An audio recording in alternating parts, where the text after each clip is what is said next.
go yard. I got so much more.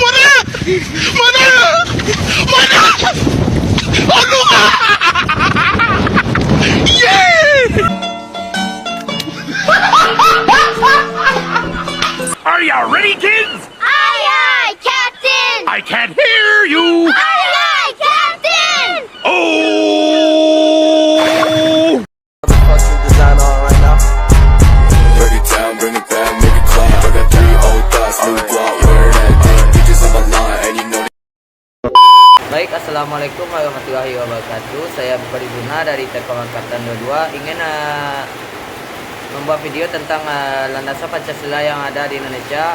Ini adalah materi kewarganegaraan dosen pengampunya yaitu Bapak Adi Pradana, SPD MPD. Baik, landasan Pancasila di Indonesia ada 4. Baiklah, saya akan menjelaskan satu persatu. Yang pertama itu adalah landasan historis. Bangsa Indonesia terbentuk melalui proses yang panjang dari zaman Kerajaan Kutai, Wijaya, Majapahit sampai datangnya penjajah. Jika tidak adanya penjajahan di Indonesia, maka sistem pemerintah pun tetap mengikuti kerajaan. Dan karena Indonesia dijajah itulah yang kemudian membuat semua masyarakat saling bersatu untuk mengusir penjajahan. Melalui keinginan yang sama untuk bisa merdeka, maka semua masyarakat Indonesia dapat merealisasikannya di tanggal 17 Agustus 1945.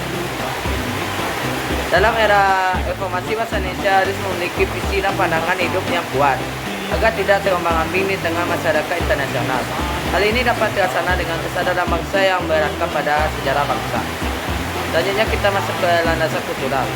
Bangsa Indonesia berdasarkan pandangan hidup dalam masyarakat, berbangsa dan bernegara pada suatu asas kultural yang dimiliki dan melekat pada bangsa itu sendiri. Dengan kenegaraan dan kemasyarakatan yang terkandung dengan silsilah Pancasila bukanlah merupakan hasil konseptual seorang saja, melainkan merupakan satu hasil karya bangsa Indonesia sendiri yang diangkat dari nilai-nilai kultural yang dimiliki melalui proses refleksi filosofis para pendiri negara. Landasan kultural adalah pengembangan pendidikan Pancasila didasarkan atas nilai yang diagunkan dan karenanya disepakati dalam kehidupan nasional. Pancasila merupakan salah satu pencerminan budaya bangsa, sehingga harus diwariskan ke generasi penerus. Baik, selanjutnya kita masuk ke landasan yuridis. Landasan yuridis diatur dalam Undang-Undang Nomor 2 Tahun 1949 tentang Pendidikan Nasional. Pasal 39 menyatakan jalur dan jenjang pendidikan wajib memuat pendidikan Pancasila, pendidikan agama, dan pendidikan kewarganegaraan. Demikian juga berdasarkan SK Kemendikbud tahun 2000 tentang pedoman penyusunan kurikulum.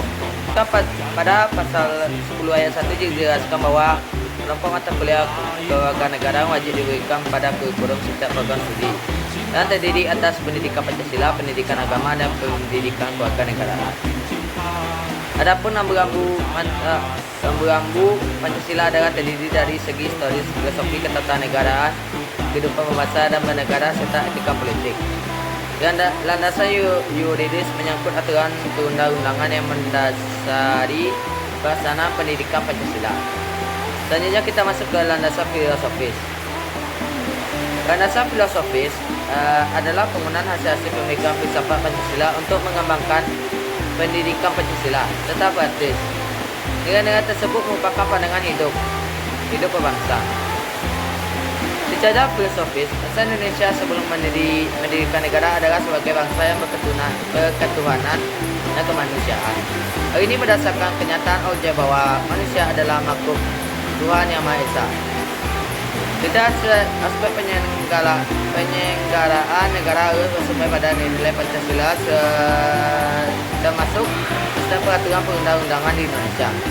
Oleh karena itu, dalam realisasi ketatanegaraan termasuk dalam proses reformasi di bangsa ini merupakan satu keharusan bahwa Pancasila merupakan sumber nilai dan pelaksanaan ketatanegaraan. Baik dalam pembangunan nasional, ekonomi, politik, hukum, sosial budaya maupun pertahanan dan keamanan. Selanjutnya kita masuk ke contoh-contohnya sebagai berikut. Ini adalah salah satu contoh penerapan nilai Pancasila dalam kehidupan sehari-hari, yaitu beribadah. Untuk para sahabatnya dan tidak ketinggalan pula untuk kita semua sebagai umatnya.